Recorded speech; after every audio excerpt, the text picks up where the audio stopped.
Le Grand Maulne, partie 3, deuxième partie. Chapitre 1. Le grand jeu. Le grand vent et le froid, la pluie ou la neige, l'impossibilité où nous étions de mener à bien de longues recherches nous empêchèrent, Maulne et moi, de reparler du pays perdu avant la fin de l'hiver. Nous ne pouvions rien commencer de sérieux durant ces brèves journées de février, ces jeudis sillonnés de bourrasques qui finissaient régulièrement vers 5 heures par une morne pluie glacée. Rien ne nous rappelait l'aventure de Maulne, sinon ce fait étrange que depuis l'après-midi de son retour, nous n'avions plus d'amis. Aux récréations, les mêmes jeux qu'autrefois s'organisaient, mais Jasmin ne parlait jamais plus au Grand Maulne. Les soirs, aussitôt la classe balayée, la cour se vidait comme au temps où j'étais seule, et je voyais errer mon compagnon du jardin au hangar et de la cour à la salle à manger. Les jeudis matins, chacun de nous installé sur le bureau d'une des 2 salles de classe, nous lisions Rousseau et Paul-Louis Courier, que nous avions dénichés dans les placards, entre des méthodes d'anglais et des cahiers de musique finement recopiés. L'après-midi, c'était quelques visites qui nous faisaient fuir l'appartement, et nous regagnions l'école.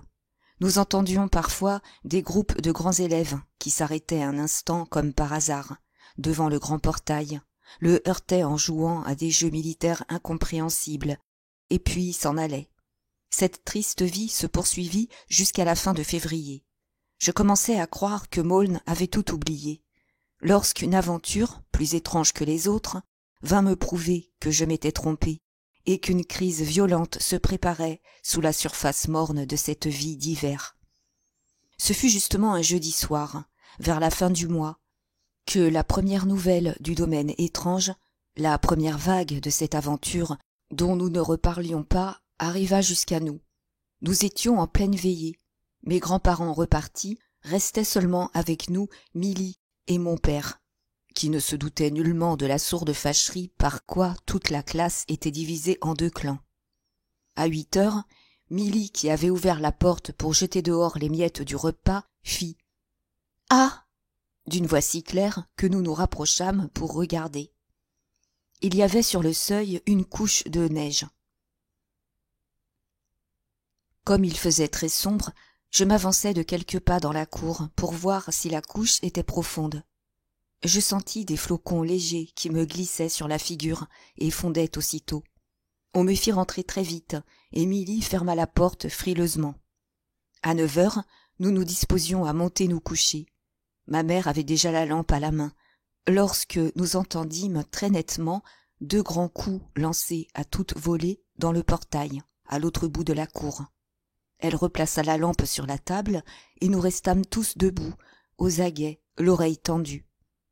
Il ne fallait pas songer à aller voir ce qui se passait. Avant d'avoir traversé seulement la moitié de la cour, la lampe eût été éteinte et le verre brisé.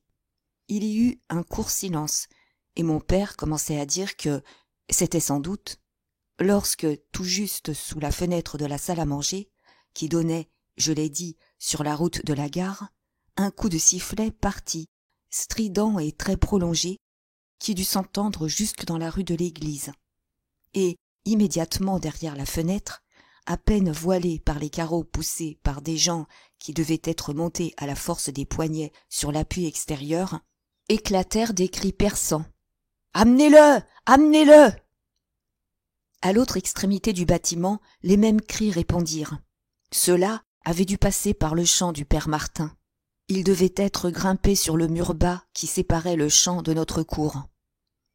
Puis, vociférés à chaque endroit par 8 ou 10 inconnus aux voix déguisées, les cris de « Amenez-le » éclatèrent successivement. Sur le toit du cellier qu'ils avaient dû atteindre en escaladant un tas de fagots adossés au mur extérieur, sur un petit mur qui joignait le hangar au portail et dont la crête arrondie permettait de se mettre commodément à cheval, sur le mur grillé de la route de la gare où l'on pouvait facilement monter. Enfin, par derrière, dans le jardin, une troupe retardataire arriva, qui fit la même sarabande, criant cette fois « À l'abordage !» Et nous entendions l'écho de leurs cris résonner dans les salles de classe vides, dont ils avaient ouvert les fenêtres. Nous connaissions si bien, Maulne et moi, les détours et les passages de la grande demeure, que nous voyions très nettement, comme sur un plan, tous les points où ces gens inconnus étaient en train de l'attaquer. À vrai dire, ce fut seulement au tout premier instant que nous eûmes de l'effroi. Le coup de sifflet nous fit penser tous les quatre à une attaque de rôdeurs et de bohémiens. Justement, il y avait depuis une quinzaine, sur la place, derrière l'église, un grand malandrin et un jeune garçon à la tête serrée dans des bandages. Il y avait aussi, chez les charrons et les maréchaux, des ouvriers qui n'étaient pas du pays. Mais, dès que nous eûmes entendu les assaillants crier, nous fûmes persuadés que nous avions affaire à des gens, et probablement à des jeunes gens, du bourg. Il y avait même certainement des gamins, on reconnaissait leur voix suraiguë, dans la troupe qui se jetait à l'assaut de notre demeure comme à l'abordage d'un navire. « Ah bien, par exemple !» s'écria mon père. Émilie demanda à mi-voix. « Mais qu'est-ce que cela veut dire ?» Lorsque soudain les voix du portail et du mur grillés, puis celles de la fenêtre, s'arrêtèrent. 2 coups de sifflet partirent derrière la croisée. Les cris des gens grimpés sur le cellier, comme ceux des assaillants du jardin, décrurent progressivement, puis cessèrent. Nous entendîmes le long du mur de la salle à manger le frôlement de toute la troupe qui se retirait en hâte et dont les pas étaient amortis par la neige. Quelqu'un, évidemment, les dérangeait.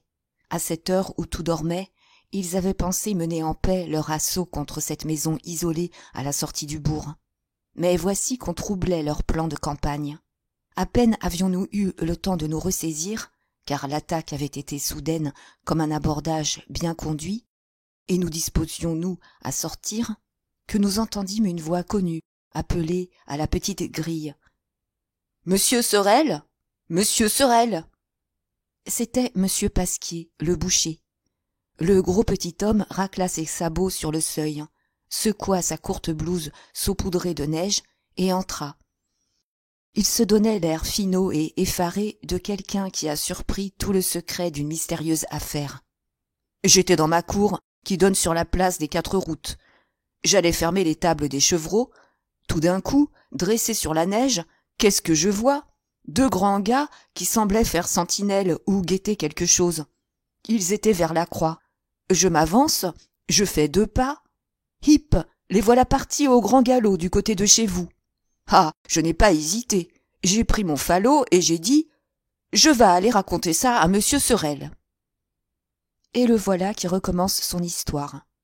J'étais dans la cour, derrière chez moi. Sur ce, on lui offre une liqueur, qu'il accepte, et on lui demande des détails qu'il est incapable de fournir. Il n'avait rien vu en arrivant à la maison. Toutes les troupes mises en éveil par les 2 sentinelles qui l'avaient dérangé s'étaient éclipsées aussitôt. Quant à dire qui ces estafettes pouvaient être, « Ça pourrait bien être des bohémiens, avançait-il. Depuis bientôt 1 mois qu'ils sont sur la place, à attendre le beau temps pour jouer la comédie, ils ne sont pas sans avoir organisé quelques mauvais coups. » Tout cela ne nous avançait guère, et nous restions debout, fort perplexes, tandis que l'homme sirotait la liqueur et de nouveau mimait son histoire, lorsque Maulne, qui avait écouté jusque-là fort attentivement, prit par terre le falot du boucher et décida. « Il faut aller voir. » Il ouvrit la porte et nous le suivîmes, monsieur Sorel, monsieur Pasquier et moi. Milly, déjà rassurée, puisque les assaillants étaient partis, et, comme tous les gens ordonnés et méticuleux, fort peu curieuse de sa nature, déclara « Allez-y si vous voulez, mais fermez la porte et prenez la clé. Moi, je vais me coucher. Je laisserai la lampe allumée. » Chapitre 2. Nous tombons dans une embuscade. Nous partîmes sur la neige, dans un silence absolu. Maulne marchait en avant, projetant la lueur en éventail de sa lanterne grillagée.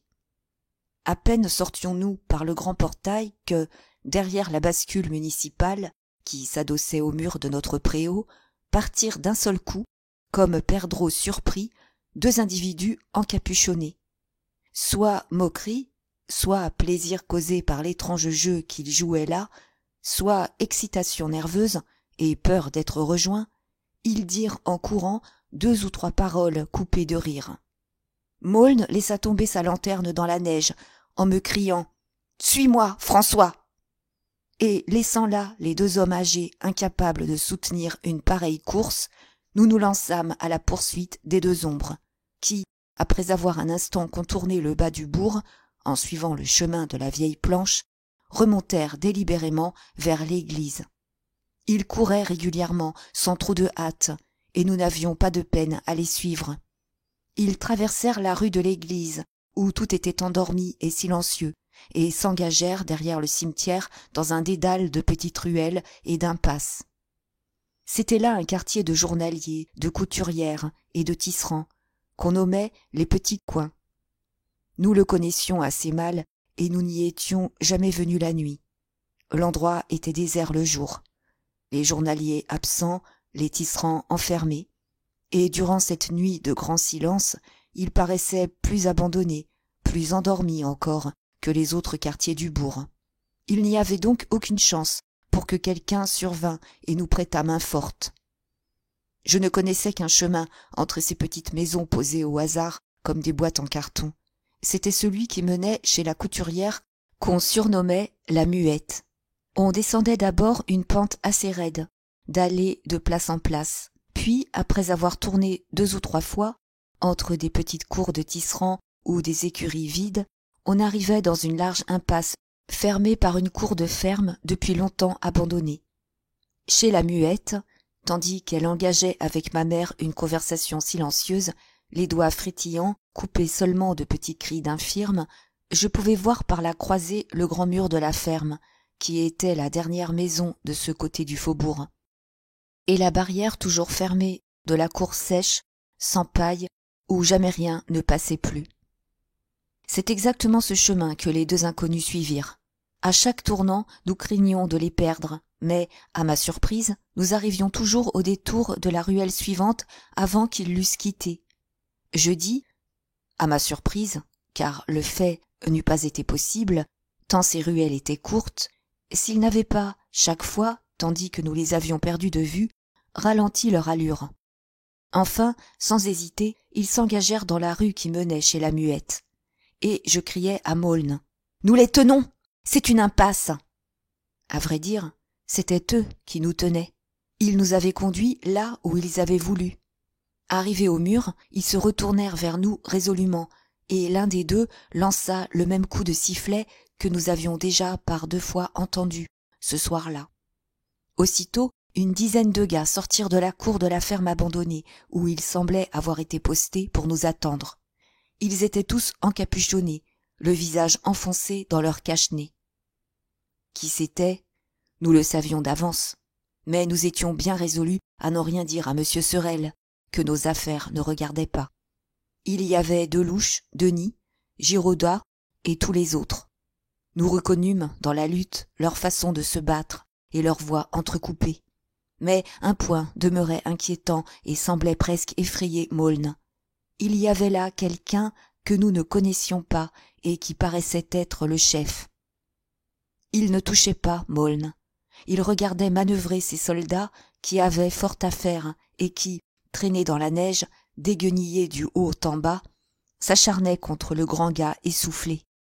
2 d'entre eux s'étaient occupés de moi, m'avaient immobilisé avec peine, car je me débattais comme un diable.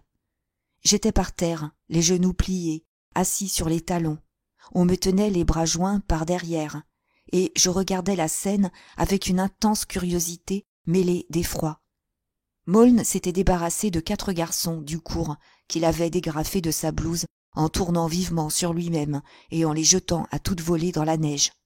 Bien droit sur ses 2 jambes, le personnage inconnu suivait avec intérêt, mais très calme, la bataille, répétant de temps à autre d'une voix nette « Allez, courage, revenez-y, go on, my boys !» C'était évidemment lui qui commandait. D'où venait-il? Où et comment les avait-il entraînés à la bataille? Voilà qui restait un mystère pour nous. Il avait, comme les autres, le visage enveloppé dans un cache-nez. Mais lorsque Maulne, débarrassé de ses adversaires, s'avança vers lui, menaçant, le mouvement qu'il fit pour y voir bien clair et faire face à la situation découvrit un morceau de linge blanc qui lui enveloppait la tête à la façon d'un bandage. C'est à ce moment que je criai à Maulne. « Prends garde, par derrière! Il y en a un autre !»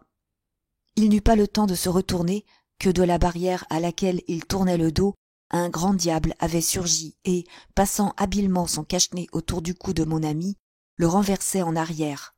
Aussitôt, les 4 adversaires de Maulne, qui avaient piqué le nez dans la neige, revenaient à la charge pour lui immobiliser bras et jambes, lui liaient les bras avec une corde, les jambes avec un cache-nez, et le jeune personnage à la tête bandée fouillait dans ses poches. Le dernier venu, l'homme au lasso, avait allumé une petite bougie qu'il protégeait de la main, et chaque fois qu'il découvrait un papier nouveau, le chef allait auprès de ce lumignon examiner ce qu'il contenait.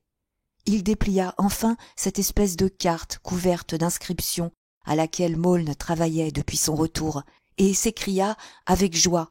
« Cette fois, nous l'avons. Voilà le plan. Voilà le guide. Nous allons voir si ce monsieur est bien allé où je l'imagine. » Son acolyte éteignit la bougie. Chacun ramassa sa casquette ou sa ceinture, et tous disparurent silencieusement comme ils étaient venus, me laissant libre de délier en hâte mon compagnon.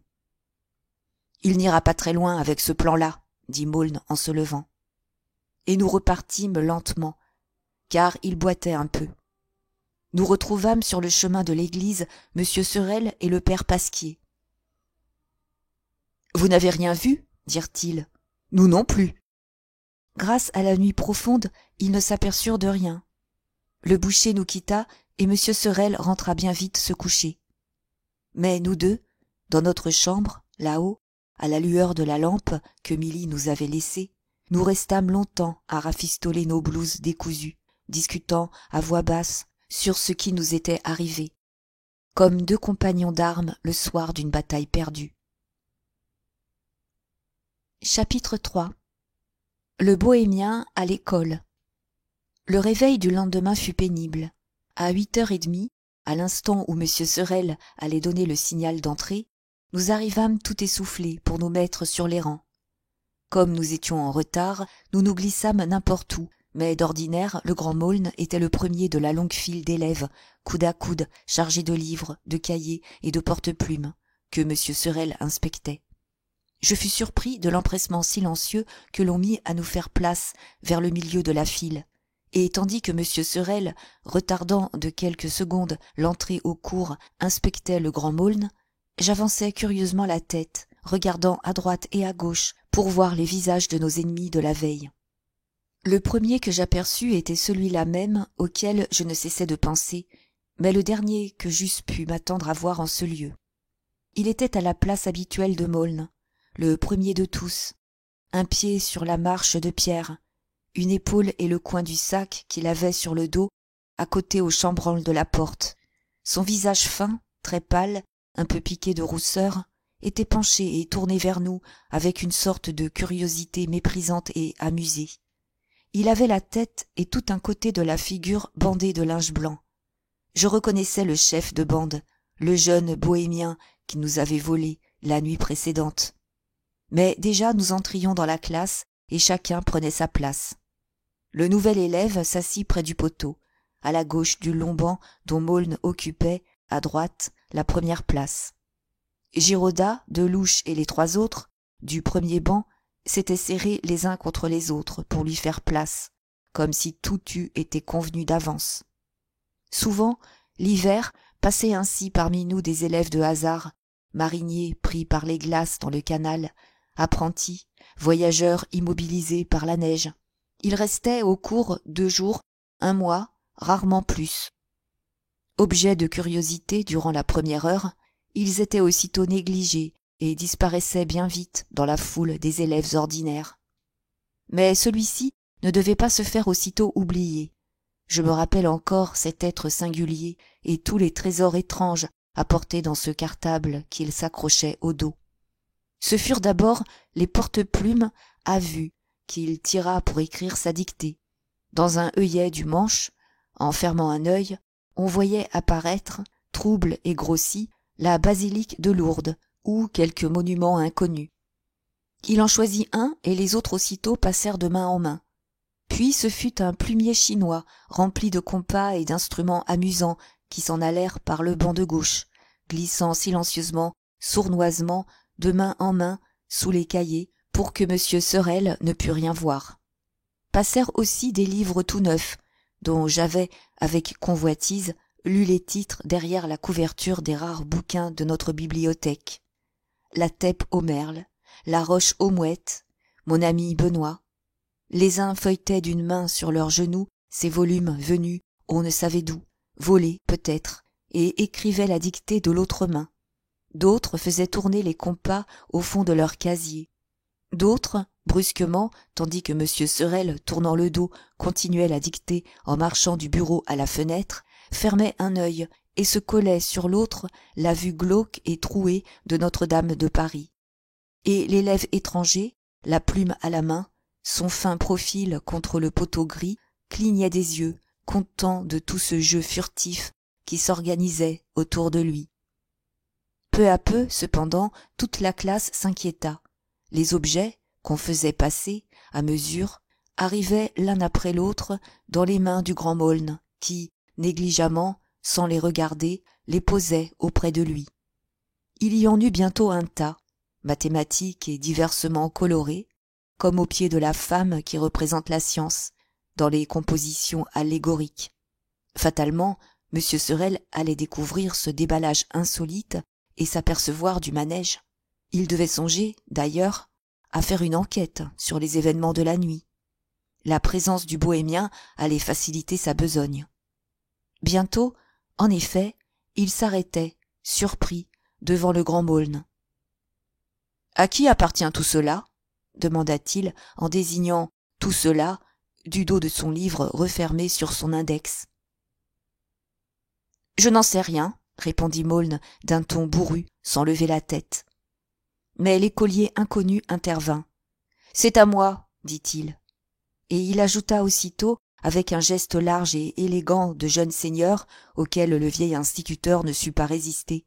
« Mais je les mets à votre disposition, monsieur, si vous voulez regarder. » Alors, en quelques secondes, sans bruit, comme pour ne pas troubler le nouvel état de choses qui venait de se créer, toute la classe se glissa curieusement autour du maître, qui penchait sur ce trésor sa tête demi-chauve, demi-frisée, et du jeune personnage blême qui donnait, avec un air de triomphe tranquille, les explications nécessaires.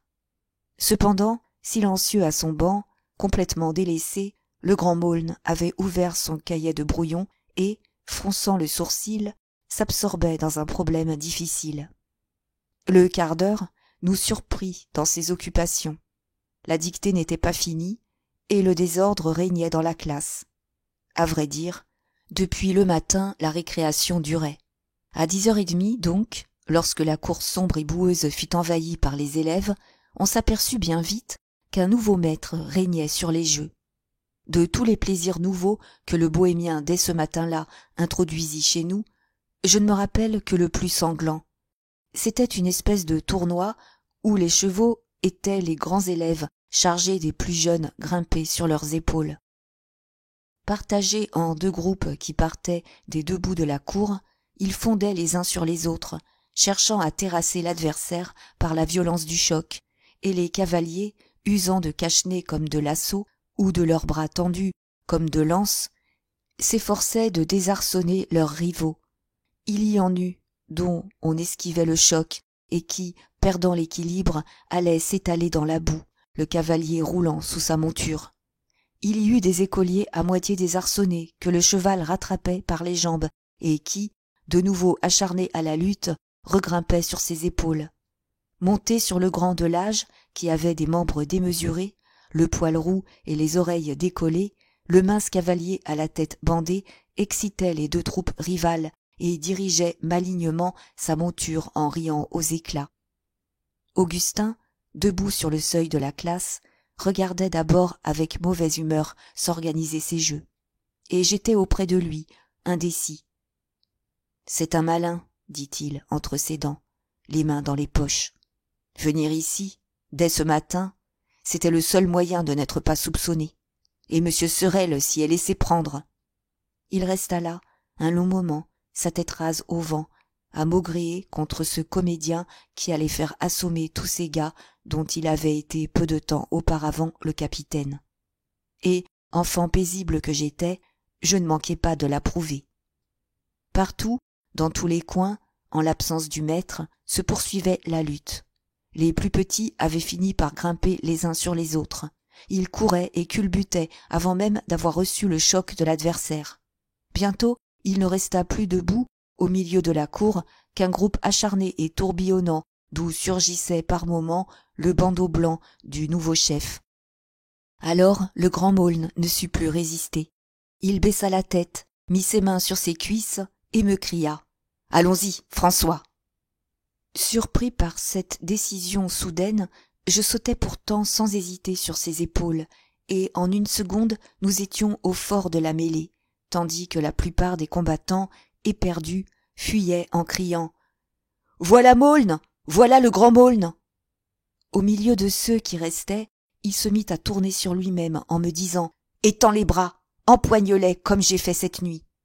Et moi, grisé par la bataille, certain du triomphe, j'agrippais au passage les gamins qui se débattaient, oscillaient un instant sur les épaules des grands et tombaient dans la boue.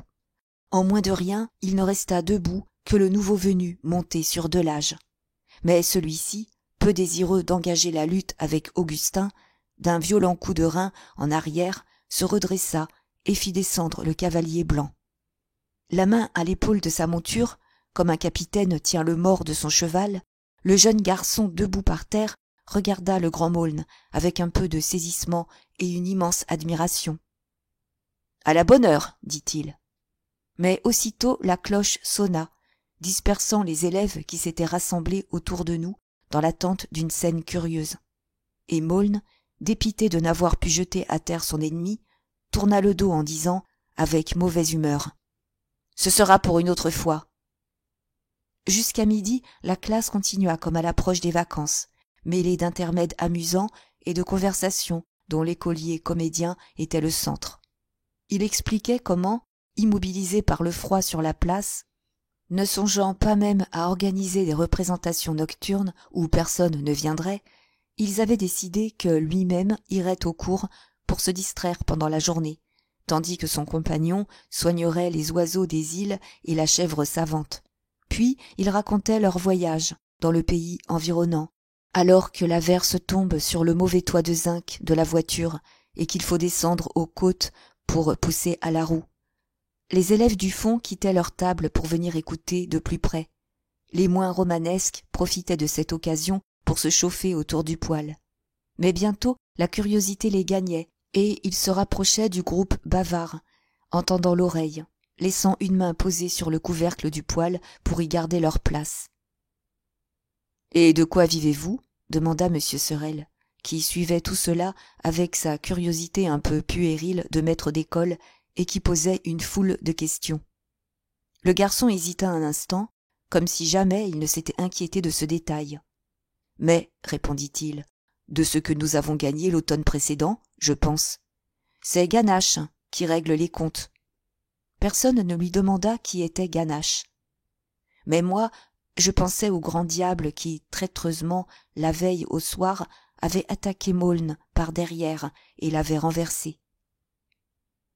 Chapitre 4 où il est question du domaine mystérieux.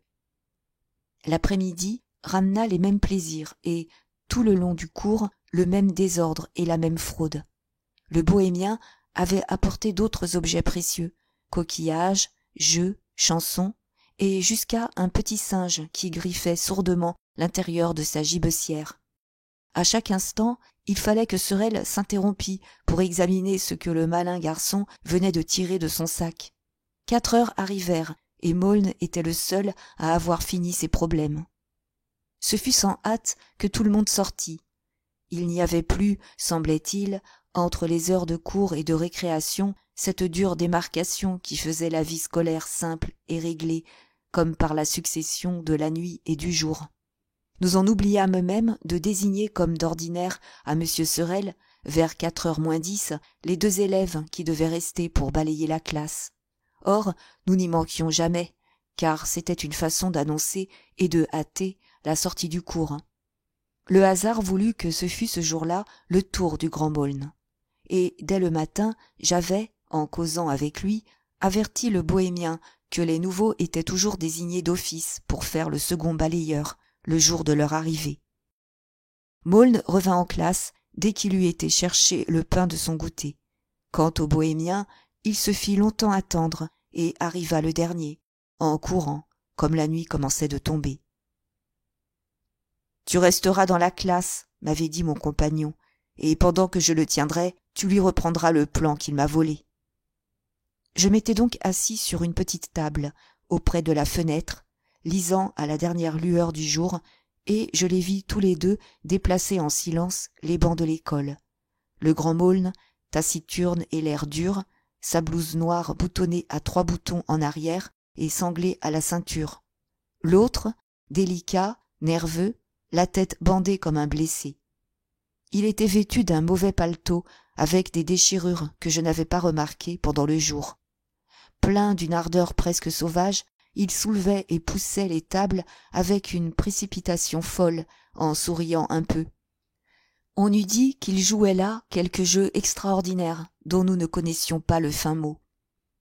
Ils arrivèrent ainsi dans le coin le plus obscur de la salle pour déplacer la dernière table.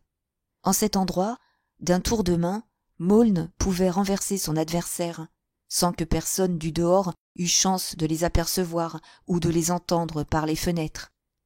Je ne comprenais pas qu'il laissât échapper une pareille occasion. L'autre, revenu près de la porte, allait s'enfuir d'un instant à l'autre, prétextant que la besogne était terminée, et nous ne le reverrions plus.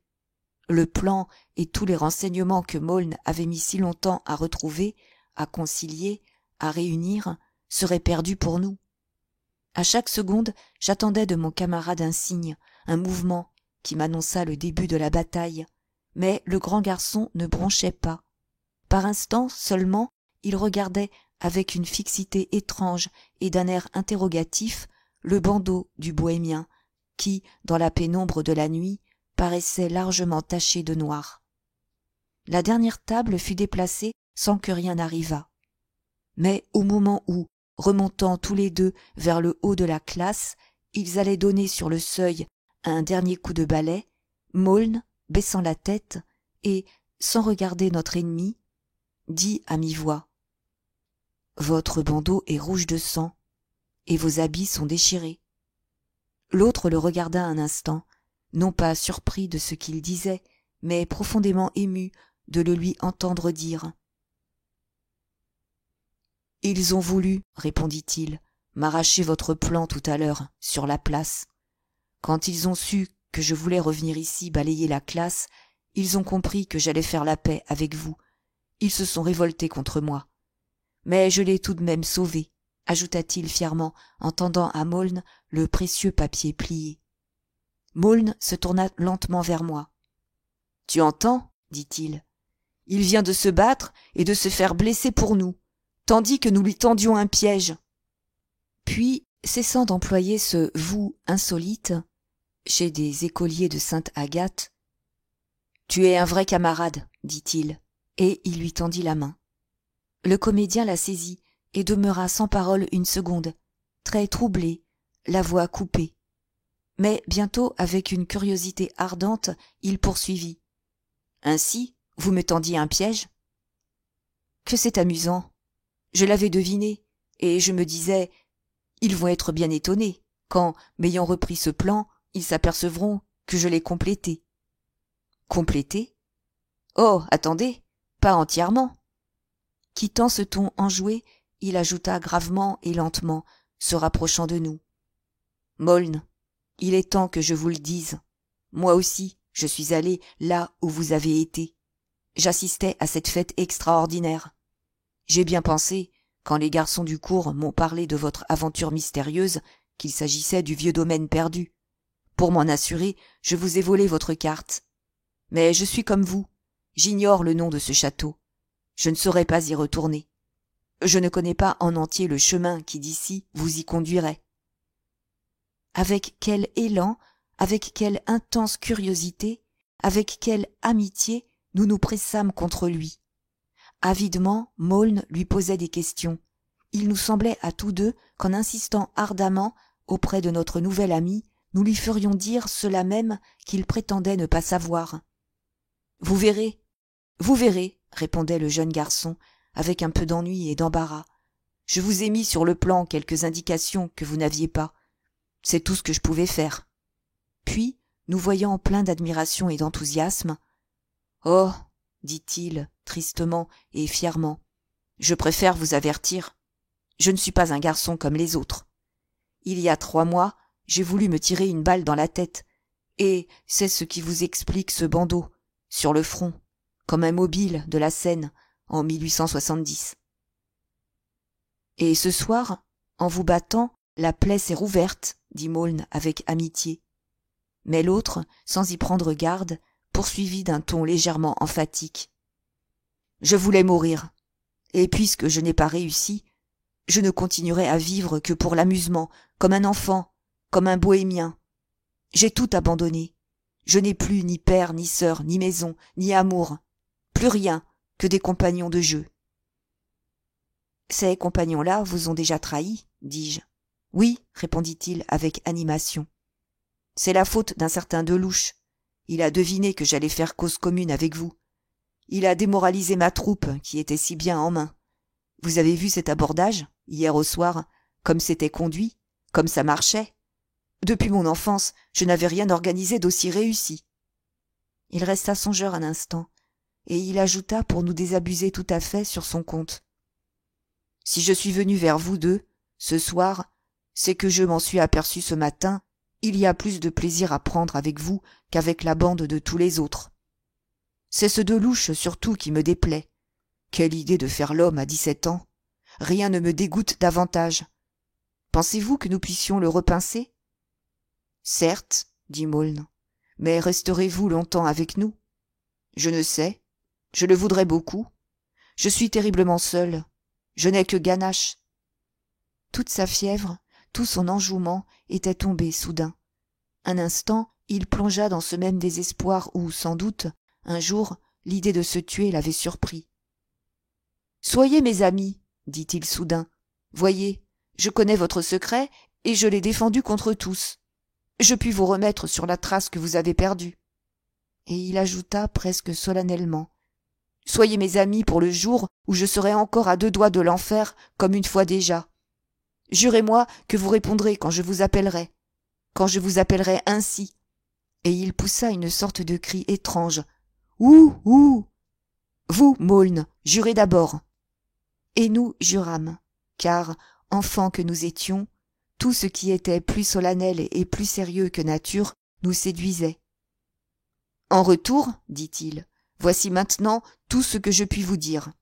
Je vous indiquerai la maison de Paris où la jeune fille du château avait l'habitude de passer les fêtes, Pâques et la Pentecôte, le mois de juin et quelquefois une partie de l'hiver. » À ce moment, une voix inconnue appela du grand portail à plusieurs reprises dans la nuit. Nous devinâmes que c'était Ganache, qui n'osait pas ou ne savait comment traverser la cour. D'une voix pressante, anxieuse, il appelait tantôt très haut, tantôt presque bas. « Ouh, ouh, ouh !»« Dites vite !» cria Maulne au jeune bohémien qui avait tressailli et qui rajustait ses habits pour partir. Le jeune garçon nous donna rapidement une adresse à Paris, que nous répétâmes à mi-voix. Puis il courut, dans l'ombre, rejoindre son compagnon à la grille, nous laissant dans un état de trouble inexprimable. Chapitre 5. L'homme aux espadrilles. Cette nuit-là, vers 3 heures du matin, la veuve Delouche, l'aubergiste, qui habitait dans le milieu du bourg, se leva pour allumer son feu. Dumas, son beau-frère, qui habitait chez elle, devait partir en route à 4 heures, et la triste bonne femme, dont la main droite était recroquevillée par une brûlure ancienne, se hâtait dans la cuisine obscure pour préparer le café. Il faisait froid. Elle mit sur sa camisole un vieux fichu, puis, tenant d'une main sa bougie allumée, abritant la flamme de l'autre main, la mauvaise, avec son tablier levé, elle traversa la cour encombrée de bouteilles vides et de caisses à savon, ouvrit pour y prendre du petit bois la porte du bûcher qui servait de cabane aux poules. Mais à peine avait-elle poussé la porte que, d'un coup de casquette si violent qu'il fit ronfler l'air, un individu, surgissant de l'obscurité profonde, éteignit la chandelle, abattit du même coup la bonne femme et s'enfuit à toutes jambes, tandis que les poules et les coqs affolés menaient un tapage infernal. L'homme emportait dans un sac, comme la veuve de Louche, retrouvant son aplomb, s'en aperçut un instant plus tard, une douzaine de ses poulets les plus beaux. Au cri de sa belle-sœur, Dumas était accouru. Il constata que le chenapan, pour entrer, avait dû ouvrir avec une fausse clé la porte de la petite cour et qu'il s'était enfui, sans la refermer, par le même chemin. Aussitôt, en homme habitué aux braconniers et aux chapardeurs, il alluma le falot de sa voiture et, le prenant d'une main, son fusil chargé de l'autre, il s'efforça de suivre la trace du voleur, trace très imprécise. L'individu devait être chaussé d'espadrilles, qui le mena sur la route de la gare, puis se perdit devant la barrière d'un pré. Forcé d'arrêter là ses recherches, il releva la tête, s'arrêta, et entendit au loin, sur la route, le bruit d'une voiture lancée au grand galop, qui s'enfuyait. De son côté, Jasmin de Louche, le fils de la veuve, s'était levé et, jetant en hâte un capuchon sur ses épaules, il était sorti en chaussons pour inspecter le bourg. Tout dormait, tout était plongé dans l'obscurité et le silence profond qui précèdent les premières lueurs du jour. Arrivé aux 4 routes, il entendit seulement, comme son oncle, très loin, sur la colline des Riaudes, le bruit d'une voiture dont le cheval devait galoper les 4 pieds levés. Garçon malin et fanfaron, il se dit alors, comme il nous le répéta par la suite avec l'insupportable grasseyement des faubourgs de Montluçon, « Ceux-là sont partis vers la gare, mais il n'est pas dit que je n'en chaufferai pas d'autres de l'autre côté du bourg. » Et il rebroussa chemin vers l'église, dans le même silence nocturne.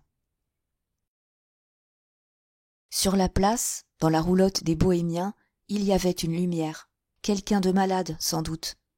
Il allait s'approcher pour demander ce qui était arrivé, lorsqu'une ombre silencieuse, une ombre chaussée d'espadrilles, déboucha des petits coins et accourut au galop, sans rien voir, vers le marchepied de la voiture.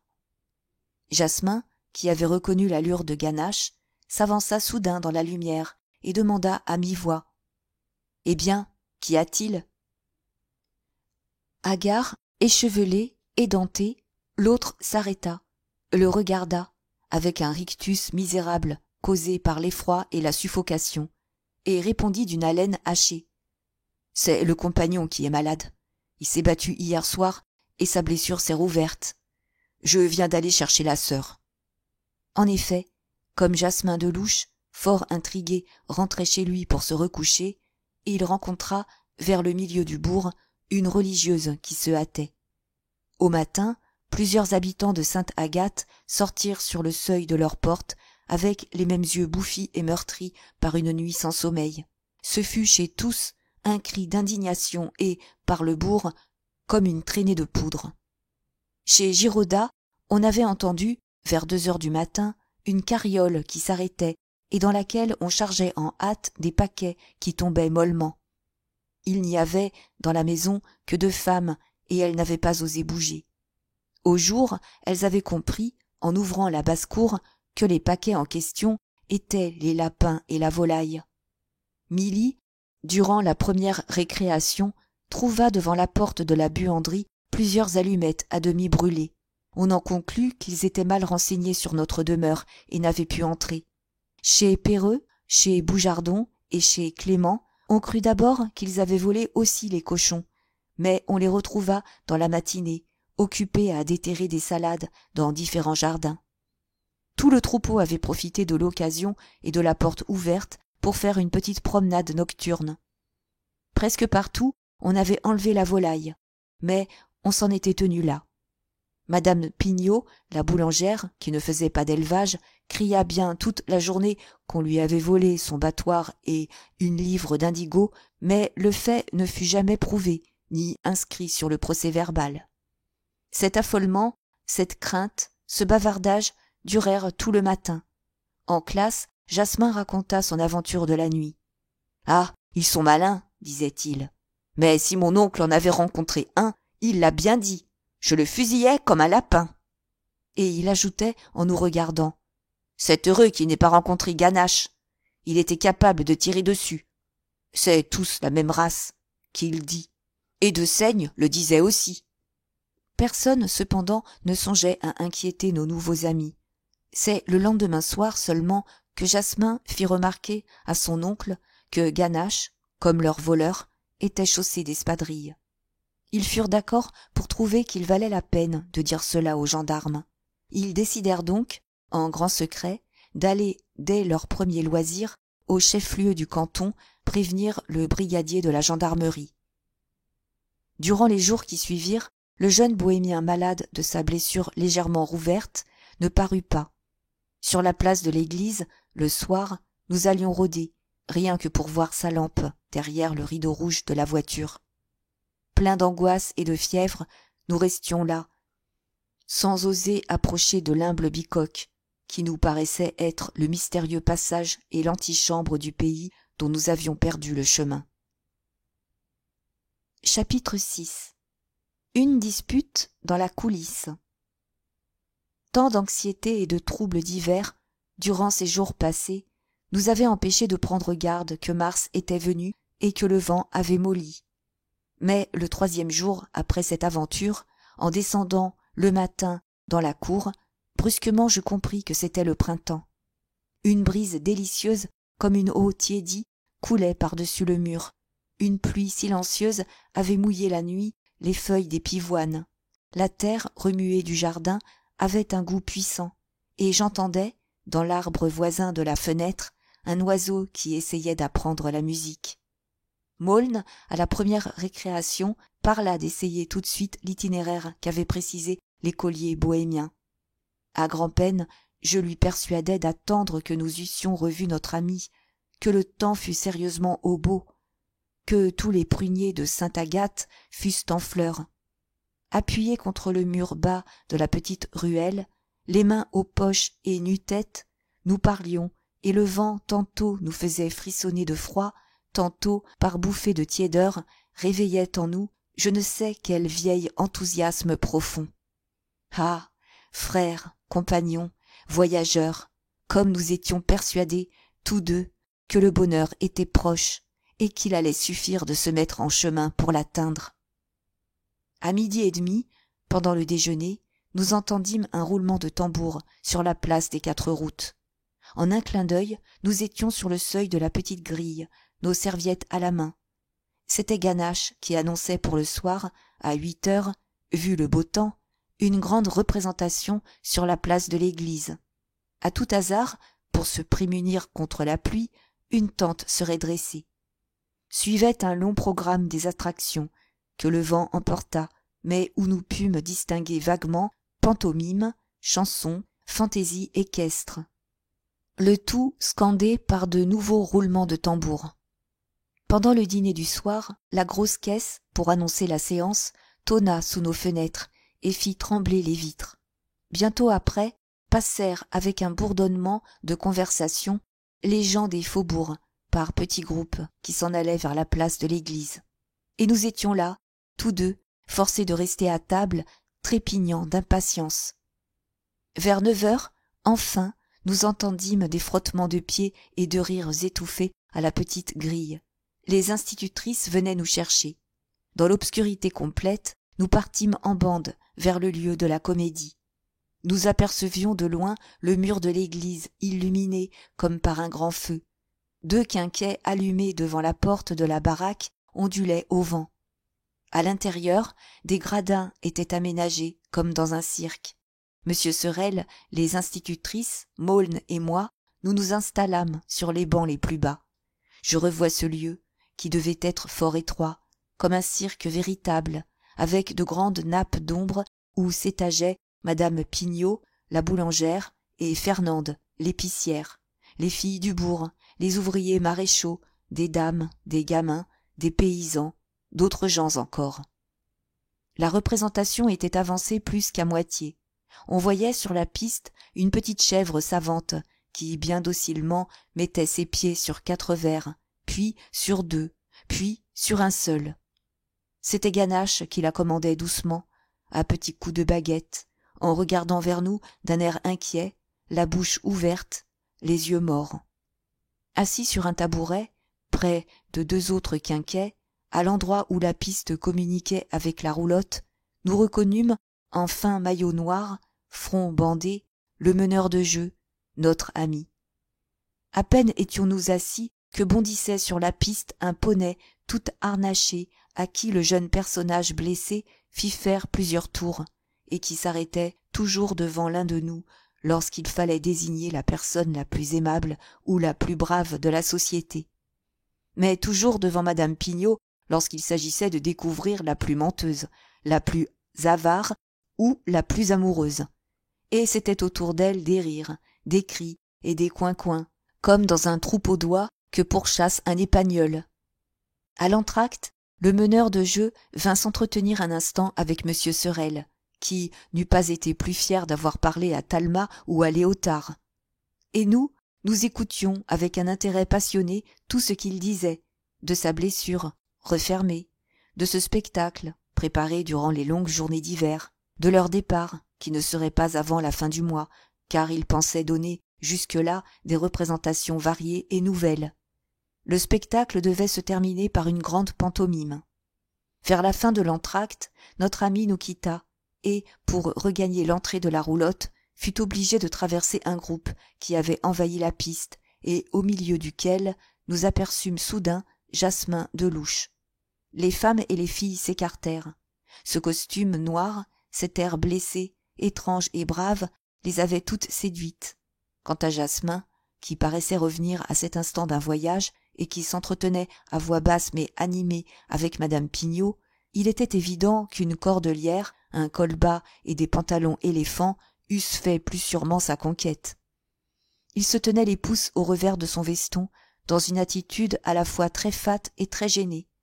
Au passage du bohémien, dans un mouvement de dépit, il dit à haute voix à madame Pignot quelque chose que je n'entendis pas, mais certainement une injure, un mot provoquant à l'adresse de notre ami.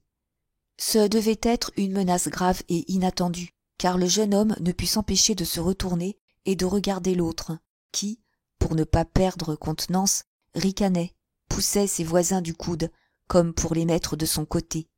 Tout ceci se passa d'ailleurs en quelques secondes. Je fus sans doute le seul de mon banc à m'en apercevoir. Le meneur de jeu rejoignit son compagnon derrière le rideau qui masquait l'entrée de la roulotte. Chacun regagna sa place sur les gradins, croyant que la deuxième partie du spectacle allait aussitôt commencer, et un grand silence s'établit. Alors, derrière le rideau, tandis que s'apaisaient les dernières conversations à voix basse, un bruit de dispute monta. Nous n'entendions pas ce qui était dit, mais nous reconnûmes les 2 voix, celle du grand gars et celle du jeune homme. La première qui expliquait, qui se justifiait, l'autre qui gourmandait avec indignation et tristesse à la fois. « Mais malheureux, disait celle-ci, pourquoi ne m'avoir pas dit ?» Et nous ne distinguions pas la suite, bien que tout le monde prêtât l'oreille. Puis tout se tut, soudainement. L'altercation se poursuivit à voix basse, et les gamins des hauts gradins commencèrent à crier « Les lampions, le rideau !» et à frapper du pied. Chapitre 7. Le bohémien enlève son bandeau. Enfin glissa lentement entre les rideaux la face, sillonnée de rides, tout écarquillée, tantôt par la gaieté, tantôt par la détresse, et semée de pain à cacheter, d'un long pierrot en 3 pièces mal articulées, recroquevillé sur son ventre comme par une colique, marchant sur la pointe des pieds, comme par excès de prudence et de crainte, les mains empêtrées dans des manches trop longues qui balayaient la piste. Je ne saurais plus reconstituer aujourd'hui le sujet de sa pantomime. Je me rappelle seulement que, dès son arrivée dans le cirque, après s'être vainement et désespérément retenu sur ses pieds, il tomba. Il eut beau se relever, c'était plus fort que lui. Il tombait. Il ne cessait pas de tomber. Il s'embarrassait dans 4 chaises à la fois. Il entraînait dans sa chute une table énorme qu'on avait apportée sur la piste. Il finit par aller s'étaler par-delà la barrière du cirque, jusque sur les pieds des spectateurs. 2 aides, racolé dans le public à grand-peine, le tirait par les pieds et le remettait debout après d'inconcevables efforts. Et chaque fois qu'il tombait, il poussait un petit cri, varié chaque fois, un petit cri insupportable, où la détresse et la satisfaction se mêlaient à doses égales. Au dénouement, grimpé sur un échafaudage de chaises, il fit une chute immense et très lente, et son ululement de triomphe strident et misérable durait aussi longtemps que sa chute, accompagné par les cris d'effroi des femmes. Durant la seconde partie de sa pantomime, je revois sans bien m'en rappeler la raison. Le pauvre Pierrot qui tombe, sortant d'une de ses manches une petite poupée bourrée de sons et mimant avec elle toute une scène tragicomique. En fin de compte, il lui faisait sortir par la bouche tout le son qu'elle avait dans le ventre.